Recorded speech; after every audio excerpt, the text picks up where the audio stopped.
नाजुक सी शर्मीली सी फलक अपने बेस्ट फ्रेंड राज को चाहने लगी थी। उसे राज से प्यार हो गया था। राज भी यह बात जानता था कि फलक उससे दिलो जान से प्यार करती है। राज हमेशा फलक को कहता कि मैं तुमसे उतना ही प्यार करता हूँ जितना कि तुम मुझसे करती हो। तुम्हारे लिए मैं अपनी जान भी दे सकता हूँ। लेकिन फिर भी राज लड़कियों से फ्लर्ट करना नहीं छोड़ता था। एक तरफ फलक को कहता मैं तुमसे बहुत प्यार करता हूँ और वहीं दूसरी तरफ उसके पीठ पीछे दूसरी लड़कियों से फ्लर्ट करता। फलक अब राज को लेकर सीरियस होने लगी थी, मगर राज फलक की बातों को सीरियस नहीं ले रहा था। एक दिन फलक राज को कहती है, मैं चाहती हूँ कि तुम मेरे डैड से हमारे बारे में बात करो। हाँ आऊँगा ना, इतनी भी क्या जल्दी है। यह बोलकर राज फलक की बात को मजाक में लेकर टाल देता। फलक हमेशा अपने पिताजी को उसके और राज के बारे में बताने के बारे में सोचती, लेकिन बता नहीं पाती, क्योंकि उसके पिताजी ने साफ साफ कहा है कि भले ही कुछ भी हो जाए तुम मेरी इज्जत को डूबने मत देना। मुझे तुम पर नाज है, मेरी एकलौती बेटी हो तुम। बहुत उम्मीदें हैं मुझे तुमसे। कभी भी हमारे घर के इज्जत को दाव पे मत लगाना। कुछ भी बात हो सीधे मेरे मुंह पर बोलना, पीठ पीछे ख्याली पुलाव मत पकाना। फलक राज के बारे में अपने पिताजी को बताने से डरती थी, इसी कारण नहीं बता पाई। रात के लगभग 9 बजे फलक अपनी माँ और अपने पिताजी के साथ एक रेस्टोरेंट से डिनर करके निकले और कार पर बैठ गए। फलक के पिताजी कार को स्टार्ट कर ही रहे थे कि किसी ने पीछे से आकर उसके कार को टक्कर मार दी। फलक के पिताजी ने कहा, पक्का कोई शराबी होगा, इसे तो मैं नहीं छोड़ूंगा। यह बोलकर फलक के पिताजी कार के बाहर निकले और उस गाड़ी में बैठे आदमी से कहने लगे, तुम जैसे नालायक शराबी की वजह से ही इतने एक्सीडेंट होते हैं। पीकर गाड़ी चलाते हो और ऊपर से बदतमीज़ी करते हो। तुम्हें तो मैं पुलिस के हवाले करूँगा। यह बोलकर फलक के पिताजी ने पुलिस को बुला लिया और उसे पुलिस के हवाले कर दिया। पुलिस राज को अपने साथ थाने ले गई। वह आदमी और कोई नहीं, राज ही था, जो पीकर गाड़ी चला रहा था। फलक ने राज को गाड़ी के अंदर से ही देख लिया। फलक सोचने लगी, डैड ने राज को इस हालत में देख लिया। अब मैं डैड को कैसे बताऊंगी कि मैं इसी लड़के से प्यार करती हूँ। राज को इस हालत में देखने के बाद अब तो डैड मेरी शादी राज से करवाएंगे ही नहीं। यह सोचकर फलक परेशान होने लगी। कुछ ही देर में वे घर पहुँच गए। जैसे ही राज के डैड को पता चला, वे फ़ौरन थाना आए और कुछ पैसे देकर राज को घर ले गए। अगले दिन जब फलक कॉलेज आई, तब उसने राज को किसी दूसरी लड़की के साथ फ्लर्ट करते हुए देखा। फलक मन ही मन सोचने लगी, यह नहीं सुधरने वाला। मैं ही पागल हूँ जो इससे प्यार कर बैठी। मैं बेकार ही इसके ऊपर अपना समय बर्बाद कर रही हूँ।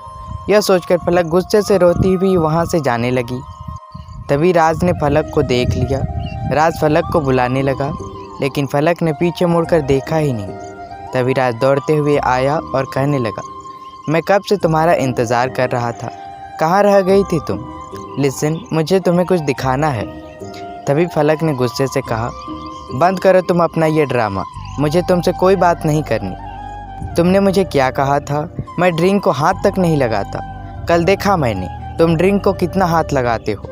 मेरी तुम्हारे साथ फ्यूचर नहीं बनने वाली, दूर रहो तुम मुझसे।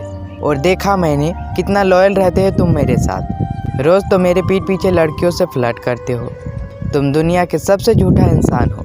तुम्हें कभी भी किसी से सच्चा प्यार हो ही नहीं सकता।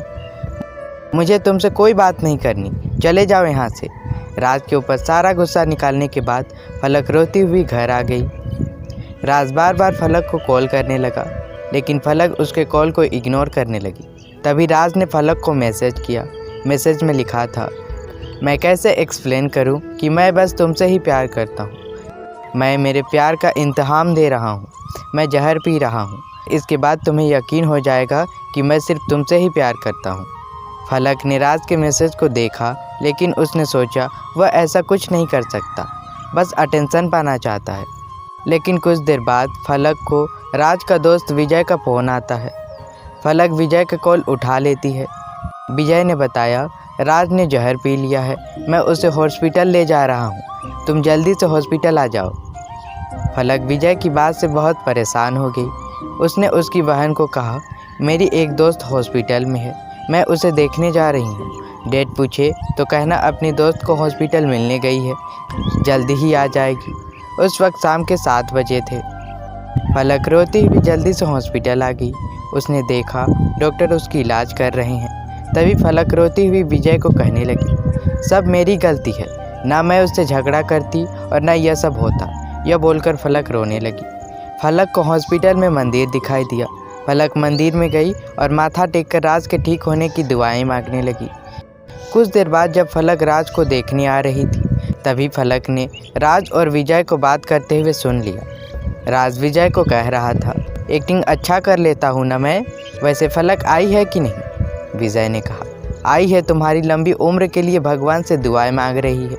वैसे क्या खतरनाक एक्टिंग करते हो तुम, वैसे भी बहुत खर्च हुए होंगे। राज ने कहा, उसे पाने के लिए इतना तो करना बनता है। इसके बाद उससे सच में यकीन हो जाएगा कि मैं उससे सच में बहुत प्यार करता हूँ। फलक उनकी बातें दरवाज़ा से सुन लेती है। फलक दरवाज़ा खोलकर अंदर आई तो दोनों चौंक गए। फलक ने गुस्से से राज को कहा, एक नंबर के नीच और घटिया इंसान हो तुम। मैं सोच भी नहीं सकती कि तुम इस हद तक गिर सकते हो।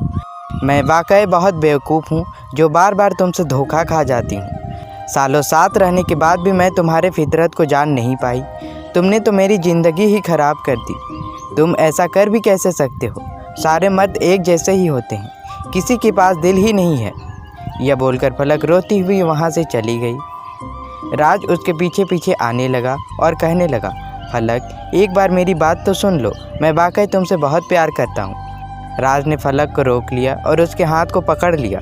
उसी वक्त फलक के पिताजी ने फलक को राज के साथ देख लिया। फलक के पिताजी ने गुस्से से फलक का नाम लिया। फलक अपने पिताजी को हॉस्पिटल में देखकर डर गई और राज का हाथ छोड़ दी। फलक के पिताजी कहने लगे, तुम्हें यही लड़का मिला था प्यार करने के लिए?